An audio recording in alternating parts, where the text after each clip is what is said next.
Hey there, watcher! I hope you're ready for today's video because we are going to be talking about the Zodiac Killer.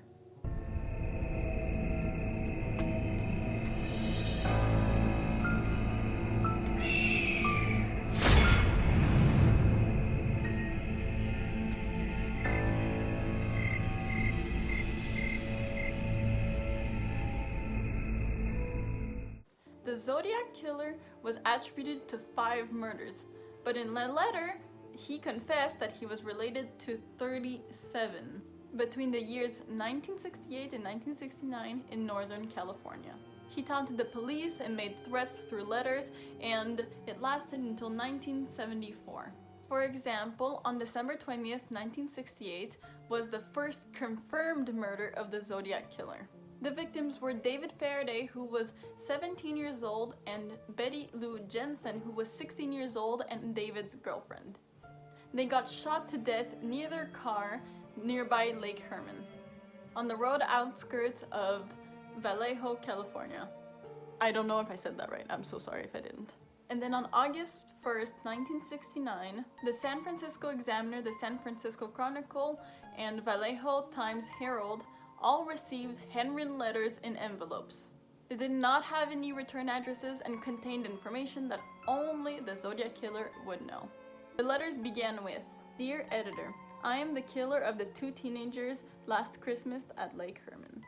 The editors actually received warning of future attacks if the letters weren't printed front page of the news. No one was ever arrested for the crimes, and it remained an open investigation. Multiple stories were created about this killer, like in 2007 David Fincher's Zodiac. But then, after 47 years of no news from the Zodiac Killer, no killings, no letters, he was identified. In October 2021, the Case Breakers, a team of expert investigators, identified him as Gary Francis Post. There was 3 major clues that related Gary with the Zodiac killings. Number 1, after scouring over forensic evidence and photographs from Post's dark room, they actually found one image of Gary that had the exact same scar on his forehead as the Zodiac Killer from police drawings that they had from the past. Number 2, in one of the Zodiac Killer letters, if you removed all of the letters from Gary Francis Post, they actually received an alternative message in the letter.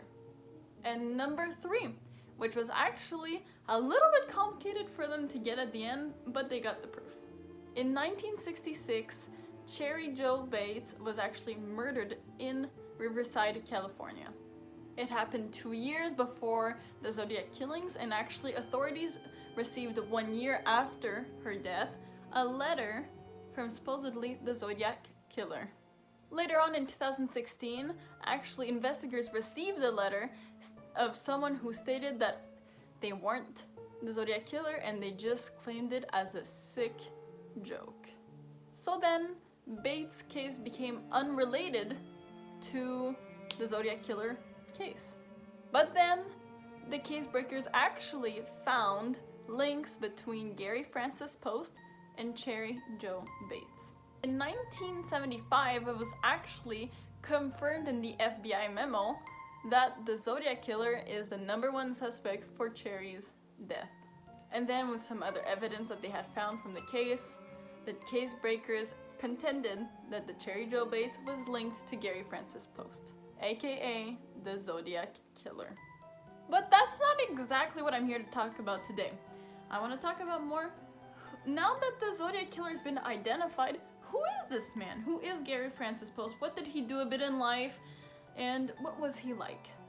Well, he was born in 1938 and lived in Groveland, California, USA. He was married to Mary Post and had at least 1 son. He was a US Air Force veteran up until 1962, and then later on started a painting business in 1963. Fun fact, I guess not so fun fact, Gary and his wife actually babysat their neighbor's child, Greenie. And today in 2021, she was interviewed and asked about him, and she said that she believes that Gary was the Zodiac Killer due to suspicious activity.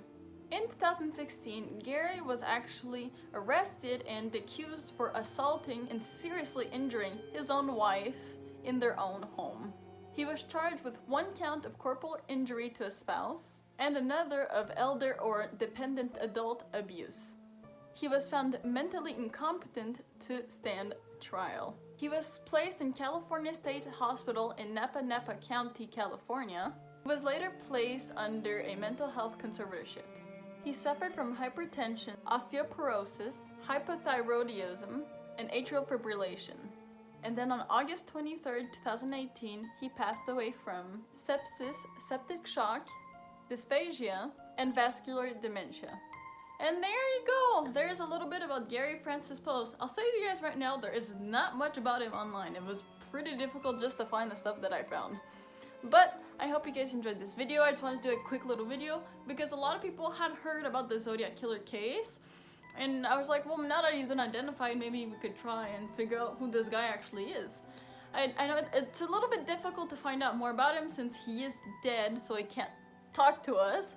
But maybe one day there'll be family members or maybe just people that knew him in general that will give out more information.